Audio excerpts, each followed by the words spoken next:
Still getting around to that fix on your car? You got this. On eBay, you'll find millions of parts guaranteed to fit. Doesn't matter if it's a major engine repair or your first time swapping your windshield wipers. eBay has that part you need, ready to click perfectly into place. For changes big and small. Loud or quiet. Find all the parts you need at prices you'll love. Guaranteed to fit every time. But you already know that. eBay. Things, people, love. Eligible items only. Exclusions apply.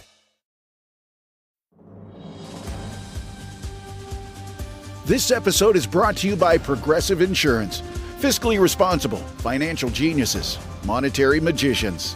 These are things people say about drivers who switch their car insurance to Progressive and save hundreds. Because Progressive offers discounts for paying in full, owning a home, and more. Plus, you can count on their great customer service to help you when you need it, so your dollar goes a long way. Visit Progressive.com to see if you could save on car insurance. Progressive Casualty Insurance Company and Affiliates. Potential savings will vary. Not available in all states or situations. Jared knows what moms really want for Mother's Day. The opportunity to just sleep in and dream of idle playgrounds, empty sinks, and perfectly folded laundry. Of course, there's no better way to compliment mom's peace of mind than with a piece of fine jewelry from Jared Jewelers. A sparkling diamond pendant necklace, or even 14-karat gold hoop earrings. Perfect for the woman who keeps everything in your family perfect. This Mother's Day, be the dad who went to Jared. What's up, babes?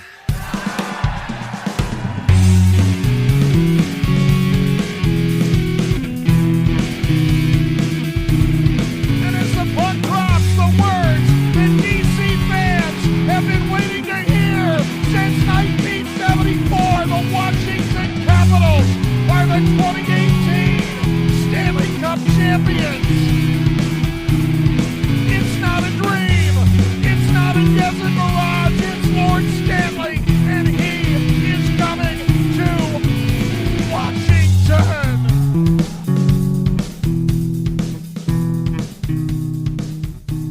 Welcome back to Japers Rink Radio. I'm your host, Greg Young, and today Rob Parker and I have been talking about him coming on the podcast since I relaunched it for a while now. And we finally were able to make the schedules align. I'm willing to, he's willing to get out of work maybe a tiny bit early, and I'm willing to stay up a little late here. So we were able to hammer it home. So Rob Parker's on. Rob, how you doing today, man? Great, thank you. The Denmark, Las Vegas time zones don't work in our favor, but glad we finally got it to happen. Yes, yeah. I would imagine we have a lot different daylight out right now because it is pitch dark in Denmark. And my wife's in the other room sleeping, and so if I have a little bit more of an NPR tone tonight, and I'm sure people understand why. So Rob, I feel like we have like a ton of things to discuss in this series because so as we're talking right now, the Capitals won their Game 2 game against Montreal by a 3-1 score and are now going to Montreal with a 2-0 series lead, a series lead that the Caps have always been great at, and there's never been any issues. But let's start broad. Kind of what's been your overall impression from these first couple of games here? I like the way they played overall. You can't argue with 2-0 despite how much the Caps make you want to try sometimes. Yes. But they've really controlled most of both games. But at the same time, they were both really close games that could have easily gone the other way. So you don't feel like they've got a whole lot of margin of error in their play, which, you'd like to be like Carolina and just beating the brakes off New Jersey and not need your goalie to come up with some huge saves in the third period like Logan Thompson had to. But, they're not getting beat outright by the Canadian skaters. That's just not happening. There's one line they've got to worry about, and that line is formidable. But, it really feels like really solid hockey and about as good of a script as you could have hoped for with, maybe a little bit more finishing.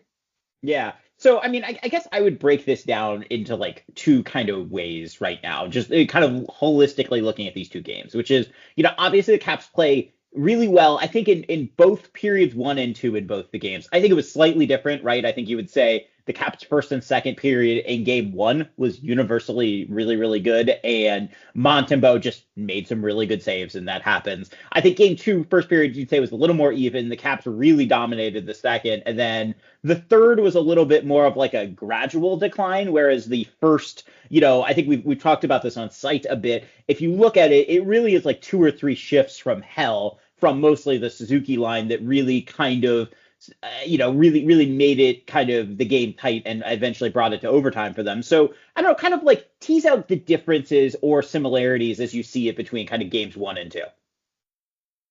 Yeah, I mean, they were very similar. I'd say the Caps goods were better in game 2 and the worses were not as bad. They looked pretty similar. And so, Yeah.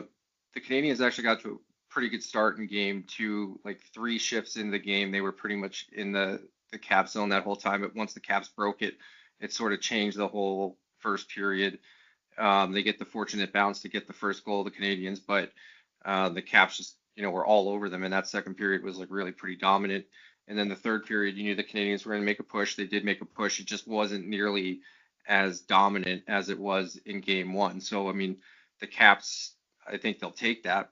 The more they can neutralize that line, the Suzuki line's the only one that's going to hurt them. And they just didn't have the same level of dominance in game 2 as they had in game 1.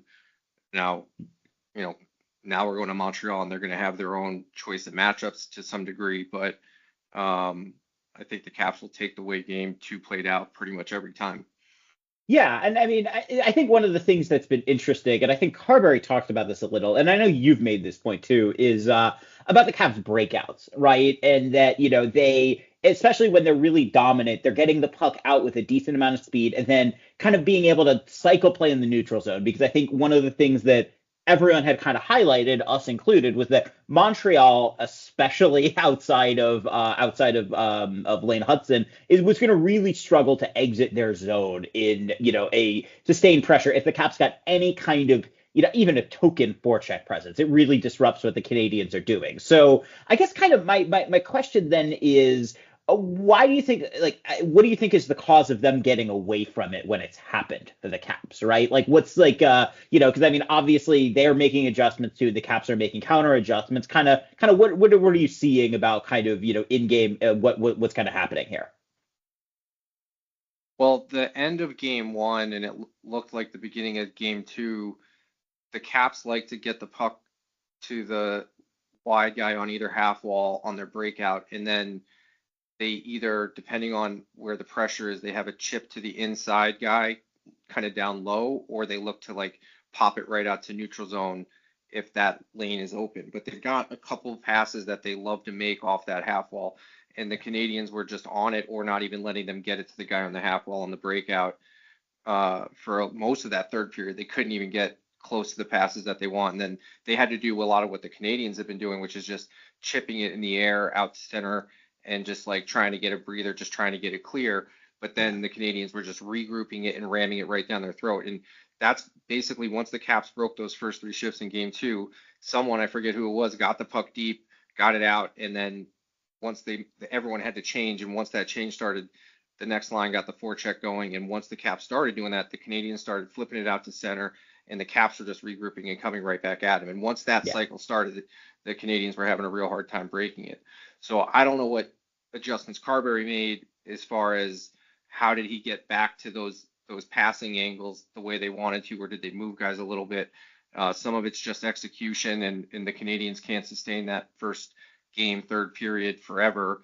But the game is going to be like St. Louis knows what those passes are as well. And some of it was just they turned the momentum with the power play goal, and some of it I'm sure is adjustments. But if you listen to Carberry, he said, this whole series is going to be constant adjustment, counter adjustment. Yes. Which is nice to hear, because like that's really the nature of playoff coaching. So I don't know. I don't know exactly how much of it was just execution versus minor adjustments, but that was, when the Caps are going well, that guy on the half wall has someone skating with speed to get the puck cleanly, and they're gone. Yeah. Well, and it's interesting to hear you kind of talk about it this way, because the example I give for a Capitals coach that was bad at making postseason counter adjustments was probably Todd Reirden, because especially the bubble series against the Islanders. Granted, weird playoffs. Who really knows what to make of those? But I remember multiple times in that series where it seemed like the Caps would have like a good first like 7-8 minutes. They'd get to the under 13. Trotz would make adjustments, and that was it, right? And so thankfully, I think we have a coach now, Spencer Carberry, where that is not as much the problem. So it's I think you can definitely tell there's kind of different chess match pieces, and I think probably the biggest one, not so much from a kind of systems analysis, but more kind of from a line matching analysis, is probably the decision by Spencer Carberry to essentially, I guess I would say maybe hard match Pierre-Luc Dubois' line against the Suzuki line. And so obviously this matters because as I wrote about today, the vast majority of the Canadiens offense comes from this one line. So kind of what's your thoughts on kind of how Dubois and McMichael and Wilson to the same extent have looked against this line? Has it developed kind of as the series has gone on, and kind of what's your read on that right now? I think they've done pretty well. You knew they were going to get the matchup. That's been how it is all year. And a lot of credit has to go to Suzuki in particular. Caulfield and Slavkovsky are good compliments to him, but I mean that guy's just playing next level. I honestly think he's playing his way onto the USA Olympic team. They might be. I don't know how you leave him off right now, but yeah. You got to give them some credit. But you've seen Dubois go against McDavid, Crosby, like the best centers in the league, and he's had other success, like more successful games. So of course the playoffs, everyone's amped up. It's a different animal, but overall they've kept them mostly off the scoreboard. Montreal's scored 3 total goals and one of them was on the power play, so hard to argue with that. And so I would like them to score a little bit more, with their chances, but I think that's the right call, and they're doing really well with it. And then Montreal, it's going to be, how does Carberry get them back against them enough without kind of getting caught up chasing the matchups and then throwing everyone's rhythm off and making it, a bit of a cluster on your own side. Yeah, and I mean, I know one of the tricky parts can be when you have a shutdown line, and you want to just line match it all the time against the other team's top line. That can lead to bad places too if your quote unquote shutdown line isn't a line you want out there a lot, right? The again counter example I have in my brain is with John Cooper against the Caps in the Cup run. He had this fourth line that he liked to play against Ovechkin, and the Caps' response was, that's fine. This is your quote unquote shutdown line, but we're going to just make that line play a lot. And, instead you're going to have this weird result where a lot of your kind of fourth line types are going to get way more ice time than they should, just because you're chasing line matchups. And I guess one of the strengths, but again, this kind of comes with counter, and I'm kind of curious to tease out the thinking a little bit here, is that, the Pierre-Luc Dubois line just has 3 of the Caps' better forwards on it, right? 3 people I would say you're definitely comfortable getting those kind of top minutes, which is going to be resulting from having to line match with Suzuki, who's going to be playing like half the game. So I don't know. It's interesting, but because then the other side of it, I would say too, is that you're then saying, okay, 3 of our better, I would say maybe 2 of the better offensive players, especially McMichael, that you're maybe having to take a slight step back from actually scoring. Maybe compromising depth because you're so conscious of trying to line match them and just break even against the shifts against Suzuki. So kind of what's your thinking about kind of how this has played out so far, and kind of, what the downstream effects have been? Well, first off, they're not a fourth line. They can play as much as anyone. Like, that's a power versus power line. They're all first round picks. And, not to say that that's dispositive of where anyone's career, but they've all got a lot of skill. And Dubois and Wilson are huge and already are scaring the Canadiens into some business decisions. Hudson had to bail on a puck. A couple guys have bailed on pucks now against Wilson and Dubois in particular. And so, like, the downstream effects are, like, nobody's going to want to play against them over a 7-game series. Right now, I think because the Caps have been able to balance their lines and they were all, like, within, like, a 6-minute range of each other last night, like Dubois is going to stay fresh, Wilson's going to stay fresh. Even this Exactly. physical play against them, they're hitting much smaller guys for the most part. Hmm. And so like this is going to keep them ready to go. If the Canadians pull out a game or two in Montreal and make it a long series, which is entirely possible, those guys are going to be ready for games 5, 6, and 7 because they just don't have the miles yet. And like if game 2 you see Canadians bailing on loose pucks and rushing passes, then you know they're already getting to them, and you know that's how you can kind of shut a team down, from their just will to like make it longer in a series. They just don't even want to, and unfortunately we kind of saw it with the Caps last year. They Yeah. went out against the Rangers. It didn't even look like they were interested in making it a No. long series when they got back home. So I'm not saying Montreal's going to quit. I don't expect them to, but um, there's some signs that they're already tired of playing against that Dubois line, and that makes me feel pretty good about the series. Yeah, and I mean, because the interesting thing, I was going to kind of do a retrospective first and then a kind of looking forward after break, but I want to get into this now actually, which is that so we're talking games 3 and 4, right? And if they the numbers that I'm seeing at least are that Suzuki has among forwards this playoff skated, I think like the his average time on ice is like it's fifth among all forwards, and you should actually even discount the fifth because two of the forwards above him have been in overtime twice. So, he is playing, Suzuki is skating a ton of minutes. And on top of that, there's even two confounding factors, which is one that they've been in a playoff push now for months, right? So they're having to play intense hockey, whereas the Caps, the last month was interesting because they basically had nothing to play for, and you could see it. So there's that, and then obviously there's the physical play aspect too, which is I think what we're also kind of talking about here, and I also kind of wonder offhand if the schedule here maybe helps the Caps because I mean they're going to be every other day for at least the next two games, right? Because game 3 is going to be on a Friday. Game 4 is on Sunday. So I don't know, Rob. I'm a little. That's going to be something I keep my eye on because if they keep this physical play, are they going to literally just kind of maybe not run out of gas because I mean Suzuki's 25, Slavkovsky and Caulfield are both young, but at a certain point there's just kind of just the attrition add up. You know what I mean?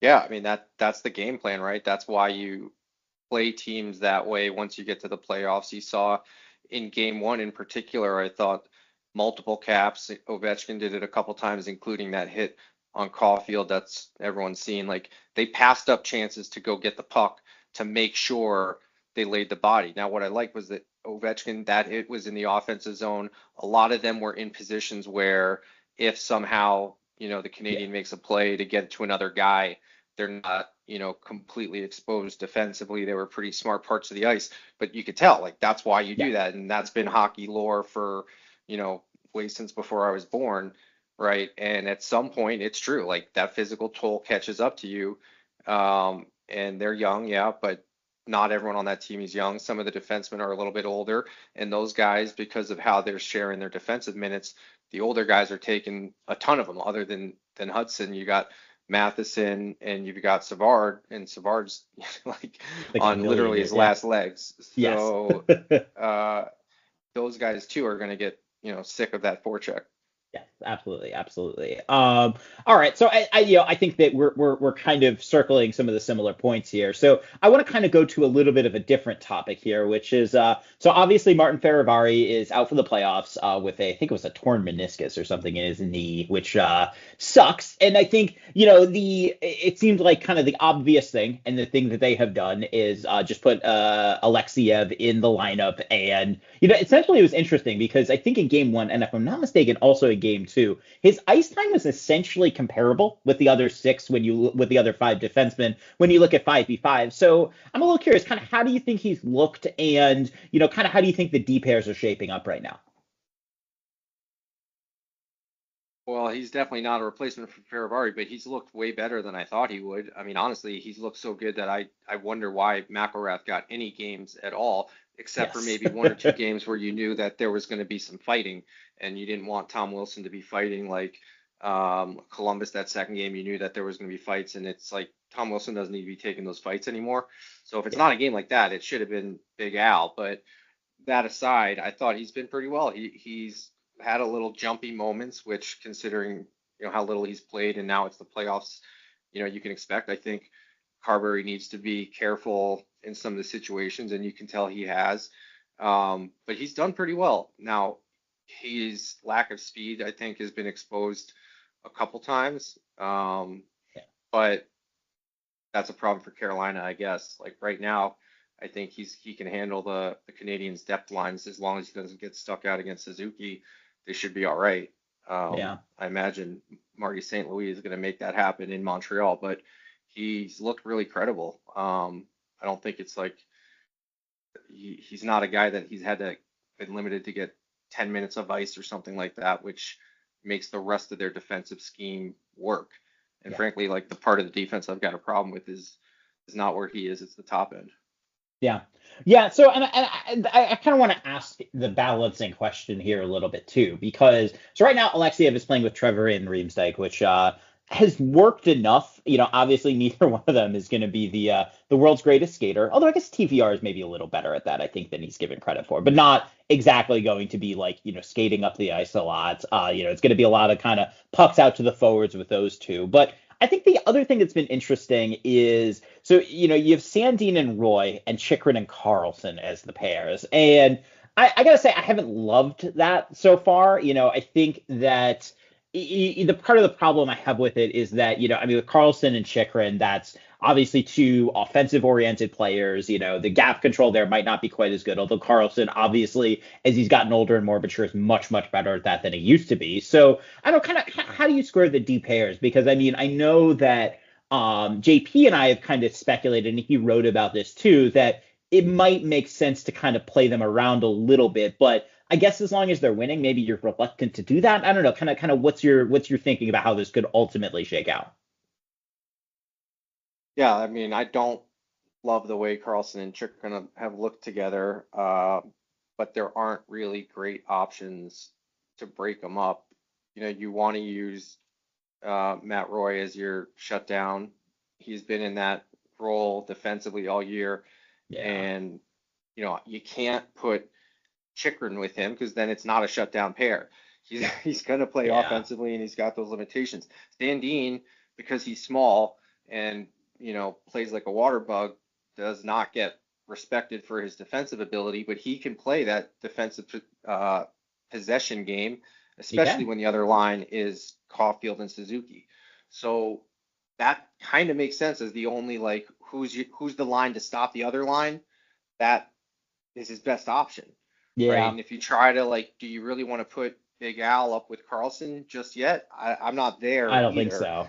Because Carlson's going to be getting those minutes, and if you put him up with Carlson, now you're in the position that you were talking about with the forwards, where are you limiting Carlson because you've got another guy that can't take on those minutes? So it's sort of all falls naturally once you realize that he needs to have a defensive pair to stop the top line, and it really only can be Roy and Sandin. So Can I make a counter? I'm going to make a slight counter pitch to this because because JP and I both have I think we actually aligned, which JP and I have been agreeing way too much lately. I'm going to have him on and we're going to disagree on some stuff soon. But one of the things we agreed with was potentially rolling out the following D pairs, and I want to kind of get your gauge on it, which is reuniting Sandin Carlson. And to me, I actually give them a decent amount of a decent amount of tough work, just because they're so good at moving the puck that, I think that could maybe counteract some forecheck. Then you put Chychrun and TVR back together. I think that's a pair that has worked throughout the year for the Caps. And then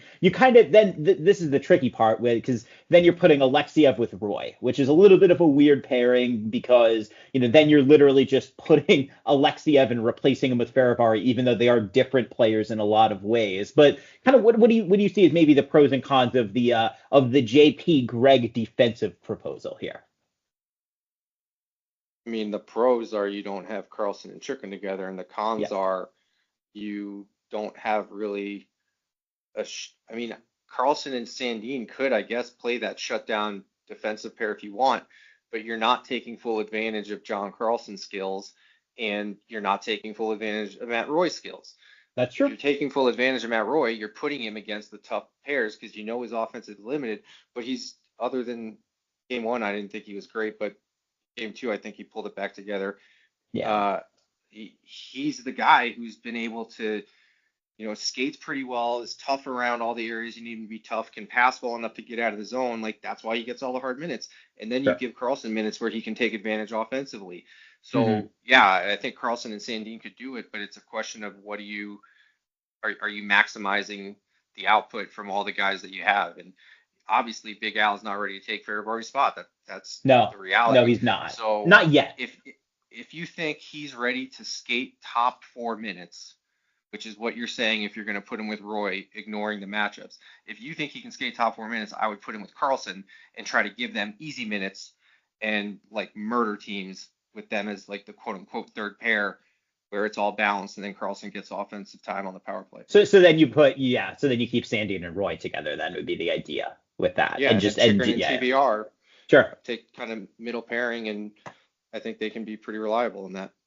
Yeah, because I guess you would also say the other kind of counter problem with JP's and I proposal is that I think you would look at Chikrin and TVR this year and say they're not exactly getting like elite defensive minutes, right? I think part of the Caps trick with Chikrin has been not seeing him as like a number one defender in a way, although they're going to start paying him like what next year, but kind of more using him as almost like a kind of matchup edge in a way, and rolling 6D and just kind of, really getting him some softer minutes, while still keeping an overall balance with the D lines. And so I think that, that's also one of the tricky parts is that then you kind of, as you said, you don't really have a true shutdown pair with the JP and I proposal. So that makes sense. All right. I got two last topics before break, and then we're gonna take a break and then go really dive into the Habs, the games 3 and 4, and kind of looking beyond that. So, do you want to talk about Logan Thompson first, or do you want to make fun of Canadians fans about penalties first? That one's pretty quick. I've got no time for all their complaining in a game where the Caps got one single power play. So like honestly, just think about what are your expectations, right? Like, get out of here. Yes. It's the playoffs. It was both teams can look at pretty obvious calls that were missed, but overall, like Yeah, consistency is there, right? All the Caps fans know they exactly. should have got a 5-on-3 when Carlson got his legs taken out. Like we can point to different things. So get over Hmm. it. Like whatever, I'm over it. Logan Well, it's also, Thompson I think has I would been say out of his too. mind though.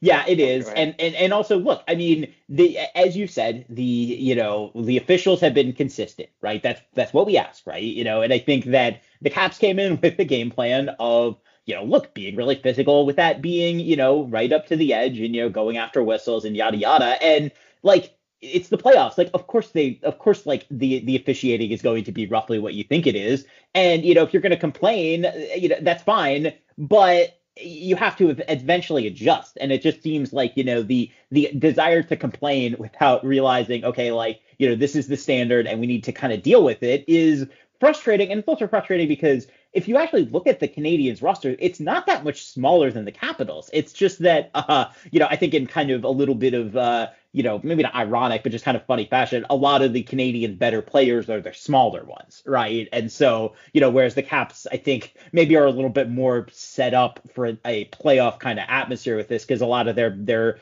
they just have kind of size consistently throughout the lineup, and some of their better players are actually some of their bigger ones. So I don't know. It's funny because this is exactly what we thought it would be, and one side is complaining about it, and one side is actually dealing with it. So I tend to agree. I just don't have a ton of time for this.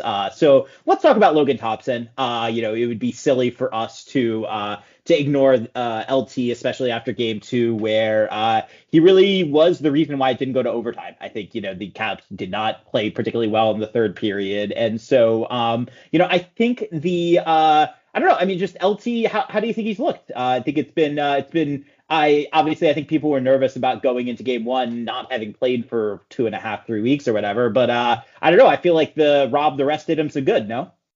Oh, for sure. He came back sharp. He's been great, really, from the start of game 1. He's looked really comfortable and kind of had that swagger in the crease. You can tell when he's kind of feeling it. So whatever happened during that rest, he came back fresh but still sharp. Like I said at the outset, they've been the better team, the Caps, but Montembeault has played so well that they easily could have lost one or both of those games if Thompson wasn't matching him. So it's great. It has been a long time since, definitely at least since Holtby, since we felt like we had a goalie in the net that could really go match another hot goalie.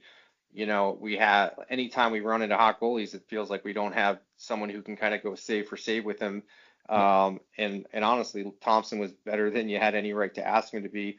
The save on the 2-on-0, that was. Or how about the save on that deflection? I mean, yeah, the kick save. I mean, he was all over it. So yeah, he's dialed in, and if that doesn't change, it's going to be really hard for Montreal to find the percentages to win the series. Normally when they blow these 2-0 leads, very unbalanced goaltending is a big part of the story, and at least right now, it doesn't look like that's anything for them to worry about. No, absolutely. I mean, I would say that, look, I mean, this is I think according to goals saved above expected, I think Logan Thompson was third, and I think Samuel Montembeault was fifth. And so there's been a really high level of goaltending. That isn't a shock. And, I think the one thing that comes to my mind with LT is that I've struggled with exactly how to write this, but I think saying it is easier, which is that it was an upper body injury. And so for me, the rest was always going to be good for him, assuming that he came back 100% with whatever upper body thing he had. I think it might have been a shoulder or something, maybe. Because the lower body thing was gonna heal, and he was gonna get a lot of legs back, I think, with the time off, right? And so, for me, it was like, okay, getting the time off could be good, assuming he, is able to get able to kind of get 100% with whatever upper body thing he was dealing with, because there was no lower body issue here, as in all likelihood, it was just, he was going to just be able to get the legs back. And I don't know, Rob, you're more of kind of a, I know you're not a goalie like Luke, but, I feel like the legs have really been there for Thompson. Like that kind of signature aggressiveness that he's had all year has really been there this year, or these last couple of games. And it's, I don't know, it's just been really cool to see. Yeah, definitely. Very, very sharp. I wasn't as worried about how physically he would be, especially with the legs. It's just with the time off, it's hard to come right back into NHL speed, much less playoff speed and intensity, and like have that focused edge. But whatever it was, he came back really focused, and I didn't realize that he had the better, ranking with goals saved above expected. But last night, I really did think, maybe the Caps have the better goalie, and if the Caps have the better goalie in this series, I just don't see how Montreal pulls it out. Yeah, I mean, because they're controlling, 75% of the line matchups go starkly in favor of the Caps, and even if St. Louis manages to get his top line away from Dubois, like that line's going to murder whoever else they go against. Exactly. If he actually manages to make PLD play 10 minutes against, Newhook, like good. Okay, good luck. What are those numbers going to look like? So, yeah, that's kind of my thinking too. Although obviously I think the path you could see to the Canadiens still winning this series, I think both involves Montembeault going absolutely nuts, which could happen, and also involves Suzuki basically skating half the game and winning enough of those minutes to overcome what is just substantial depth issues with the rest of the roster. So we'll have to kind of see how that goes. But I think so far so good for the Caps, and we'll have to see. So that we're going to take a quick break, and on the other side we're going to shift our focus towards Montreal and games 3 and 4. So stay tuned. This episode is brought to you by Progressive Insurance. You chose to hit play on this podcast today. Smart choice. Progressive loves to help people make smart choices. That's why they offer a tool called Auto Quote Explorer that allows you to compare your Progressive car insurance quote with rates from other companies. So you save time on the research and can enjoy savings when you choose the best rate for you. Give it a try after this episode at progressive.com. Progressive Casualty Insurance Company and Affiliates. Not available in all states or situations. Prices vary based on how you buy.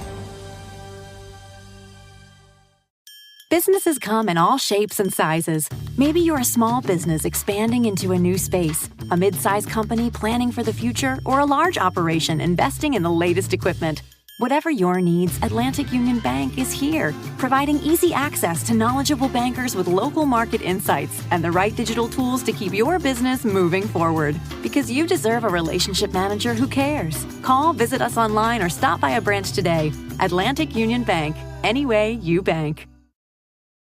Jared knows what moms really want for Mother's Day. The opportunity to just sleep in and dream of idle playgrounds, empty sinks, and perfectly folded laundry.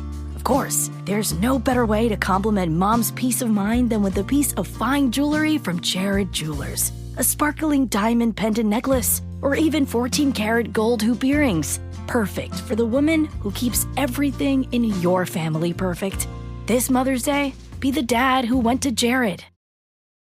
There are some things in life that just shouldn't be forgotten, like bringing your keys when you leave the house, setting your fantasy lineup, and most importantly, having Hidden Valley Ranch to watch the game. Especially if wings are on the menu. Those creamy, zesty Cool Ranch flavors take each spicy, savory bite to an unforgettable level.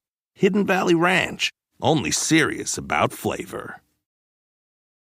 Welcome back. Still here with Rob. And Rob, let's just start with games 3 and 4. What do we expect to shift going to Montreal? And kind of what's your read on game 3 here, which is going to be I believe tomorrow, or will be tonight, because I'm going to be dropping this tomorrow. So it's going to be Friday night. So what are you expecting from the Caps and Habs in game 3?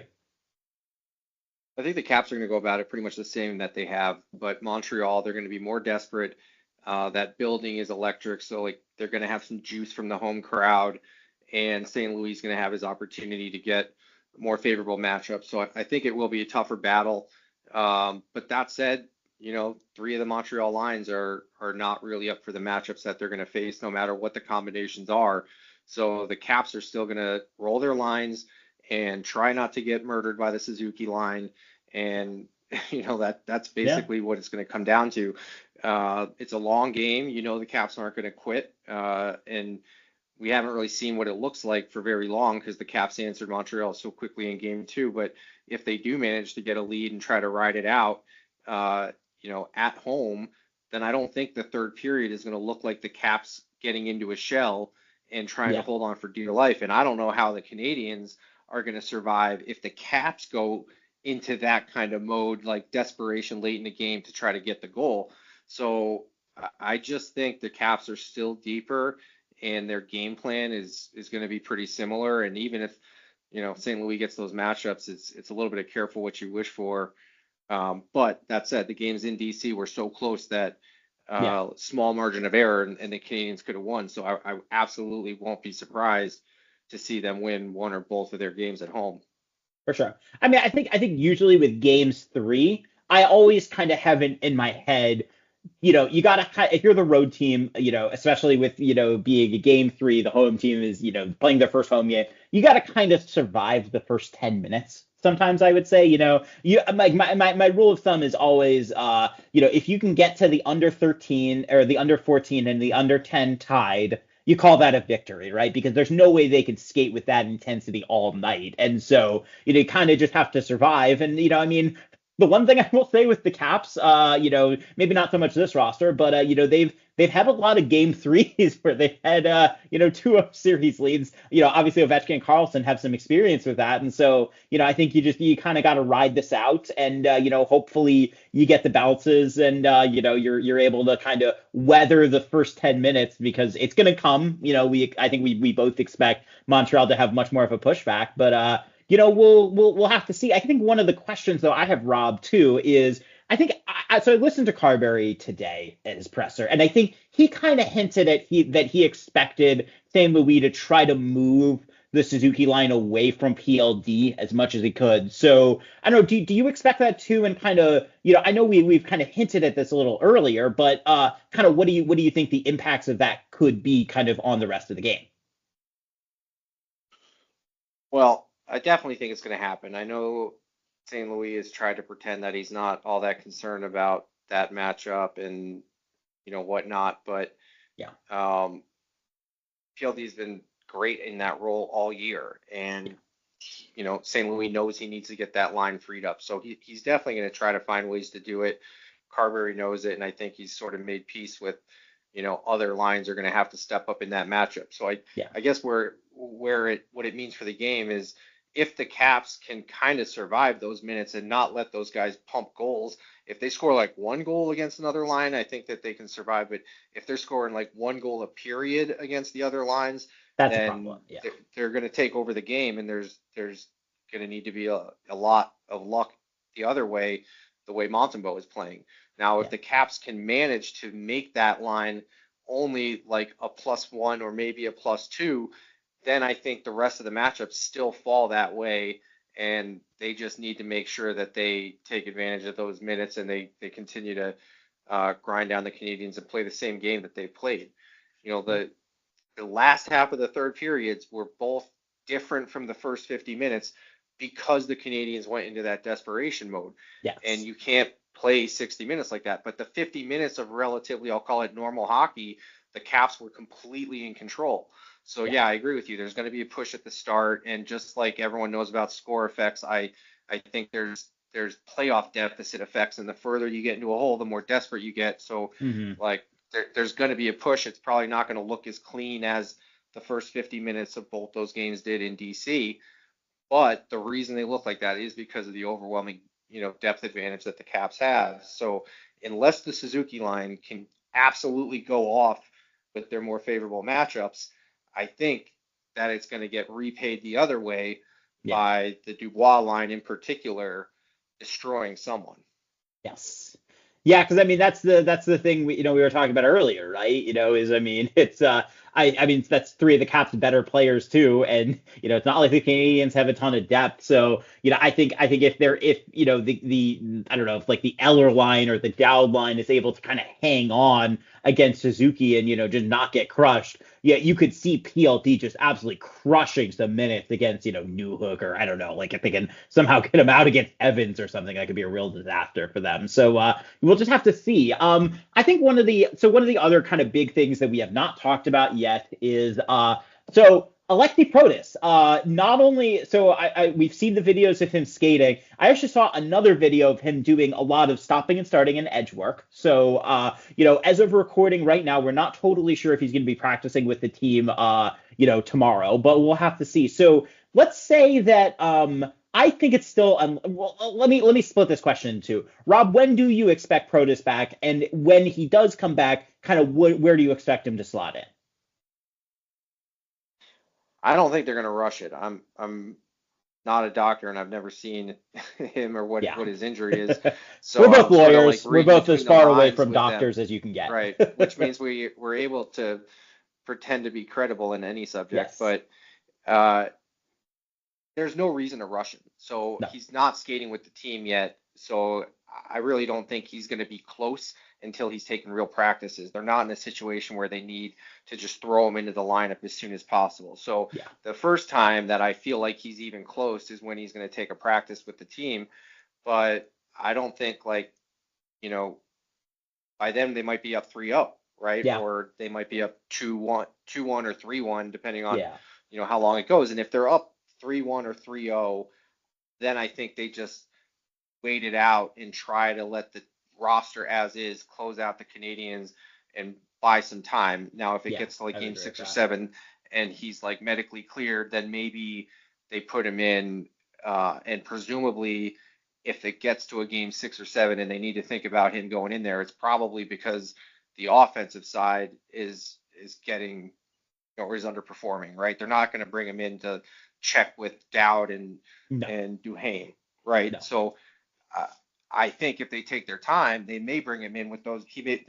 Carberry may bring him in with those two just to kind of ease him back in, especially if Beauvillier is still playing so well on the top line. Yes. But I expect him to be really healthy when they bring him back, considering they do have that luxury the way the current series is folding. unfolding. Now, when Yeah. they play Carolina, I think they're going to get him in as quickly as possible. Yeah. If they Carolina, manage it's to going to wrap be up all hands on deck two of all them. of the time, right? Right. It's Right. that'll, assuming they make it that far, which obviously still 2 games to go here. That's going to be a much tougher series. Although it is one I will say I actually think the Caps can win. Then, but we'll hopefully get to break that down later, Rob. But yeah, I think for me it makes sense. I think that part of the trick with wanting to bring Protus back is that in a way, it almost, it doesn't. I mean, you can maybe start him in the fourth line, but those are also really tough minutes that the fourth line is playing predominantly in the defensive zone. And, I don't know if that's necessarily where Protus's game is right now, with obviously the higher skill level and everything like that. So, yeah, I don't know.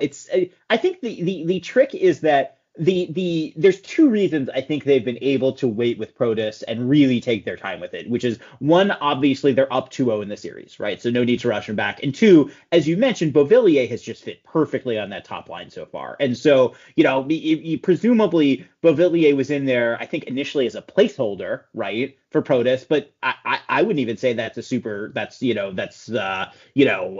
guarantee. Although I think you would obviously still say if I were to wave my magic wand and Alexi Protus is 100,000%, he's probably going back where Beauvillier is, and Beauvillier goes to the fourth line. But yeah, I don't know. It's tricky, right? Because I think that you don't want to disrupt what's working, and that first line is working, but also it would be maybe nice to get Protus a game if they, are almost to the finish line here with Montreal, just to kind of get him back in the swing of things before a really nasty series against Carolina. So I think it's just, there's a couple of factors here I'm sure the Caps are kind of all considering. Although it also could just be that, they're just letting the process play out, and, he'll just be back when he's ready, which is still in all likelihood probably the most likely way that this is actually playing out. But, it's nothing if not a little fun speculation. So I think, so Rob, I kind of want to get to we're gonna again talk about Suzuki, but I think one of the things I was gonna ask is, do we think that he could actually that line could actually wear down a little bit, especially in Montreal, right? I think that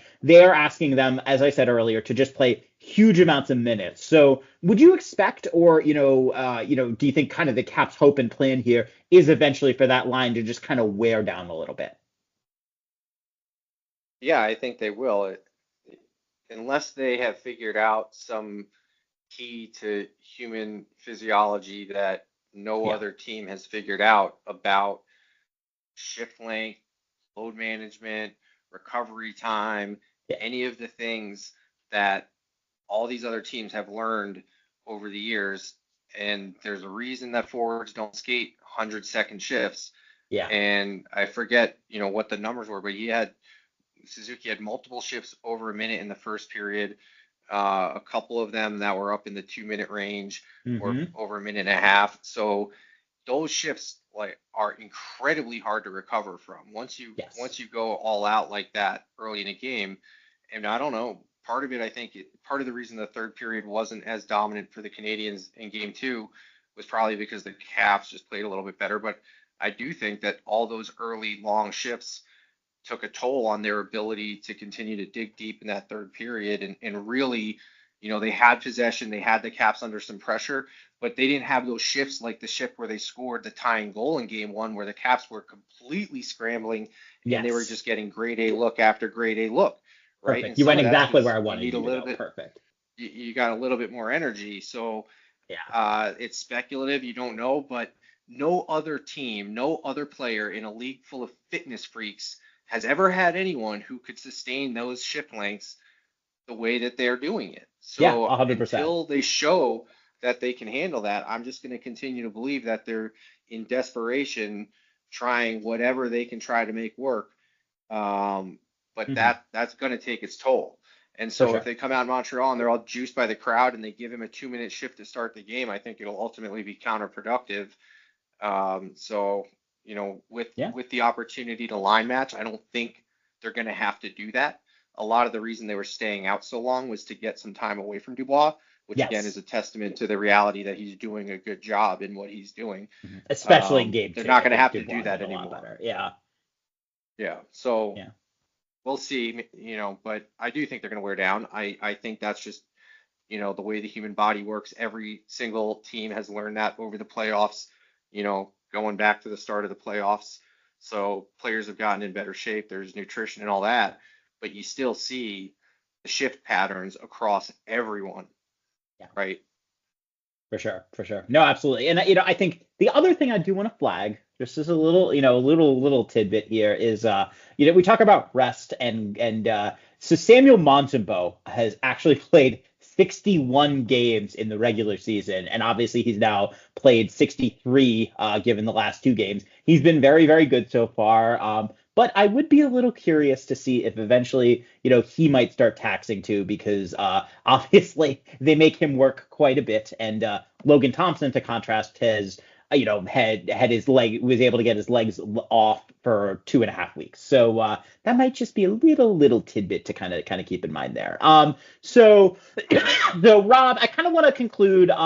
This is a podcast, and we've talked about, I think, Alex Ovechkin obliquely one time. So I think I continue to be amazed about this. I mean, obviously they're managing his minutes a lot more closely, this year in general, outside the power play. But I don't know. It was interesting to me that in game one and even a little in game two, it was really Ovechkin setting the physical tone. So I don't know, kind of what's been your read with Ovechkin? Because obviously I think it's been, I would say, basically the best case scenario in a way for the playoffs for him. Yeah, I mean, especially after watching last year against the Rangers, where it just didn't look like he had anything left at that point. Was No, not I think setting the he tone. literally didn't have a single chance, like a scoring chance, if I remember correctly. It was brutal, It and was brutal. so for him, game one, obviously he was all over the score sheet. He was doing his thing, and game two, it wasn't quite, the puck wasn't finding the same way. The Canadians were probably guarding him a little bit better, but he was, determined to make an impact, and he was just hitting everything. Yes. Which, it's been a while since we saw him, that engaged and that energetic. So that's great to see, and obviously, if he's going to continue to put up multiple points, even every other game, that's going to be a problem for anyone to play against. But it's been Yeah, fun to and watch. I think that's also I mean, we talk about the they at home they're able to make sure that I mean, I wouldn't even really say the Canadians have a shutdown line. I don't know. I guess like Suzuki is, just because they're good offensively, so the best offense is a good defense sometimes. But I do also think that the roster holes for Montreal is also kind of beneficial to Ovechkin, because I mean, I think him, Strome, and Beauvillier are really just feasting on the depth of Montreal, and that's that might change a little in game 3 or 4, but frankly, I'd be surprised if it changes all that much. So we'll just have to see. So Rob, I guess let me just kind of end this way. What are you expecting to happen in games 3 and 4? What would kind of, I guess obviously the best case result is they win both the games and the series is over. Do you expect that, or kind of where are you thinking at on these next two games, and kind of what are you thinking is maybe the plurality result in terms of likelihood here? I think they're going to split and come home Yeah. and wrap it up in game five. I think they're both going to be close games that, in retrospect, probably could go either way. But to win both of those in Montreal, I think is going to be tough. I expect the Caps to continue to control the possession game for the majority of the game, and I expect the Suzuki line to be a problem every time they're on the ice for the most part. So, pretty consistent with what we've already seen. I just think in one of the games in Montreal, they'll find a way, they'll get it done. And the other one, the Caps will, and then we'll go to game five. But I, it seems like both teams are pretty set in their way of how they want to play this series, Yeah. given, it didn't look a whole lot like there were a ton of strategic or tactical adjustments from either team. They both just kind of went right back at it. So Yeah. I think what you see is what you get, and it'll just be a little bit closer, in Montreal. Yeah. All right. Well, we'll have to see. All right. With that, Rob, this has been a blast. I know I want to have you on at least a few more times here in these playoffs. Maybe for a mid-round check-in against Carolina. We will see. But all right. But Rob, where can people find you in your various takes or musings on things? Blue Sky, the other Rob Parker. That's pretty much the only place I publicly talk about hockey anymore. So, um, look forward to it. Now that I'm writing, make it happen. and we're so active on the Discord, I think a lot of my my hockey opinions are going to come from various Discord chats. So that'll be your little trace on things, I guess, as well. Well, you're welcome, everyone. Yeah, of course. All right. So if you like the show, please rate, subscribe, review. We are kind of in the midst a little bit here of, I'll just be transparent. We're figuring out, I think we're very dependent in terms of future shows on the results and kind of, getting guests and everything lined up. I do have commitments from JP, from Adam, from Jay Fresh, from Corey Snyder, and even a couple others beyond that. So, we're definitely really excited, and hopefully the Caps can go on a run and keep making me do these 11 p.m. shows from Denmark. So, with that, we look forward to welcoming you back soon to Japers Rink Radio.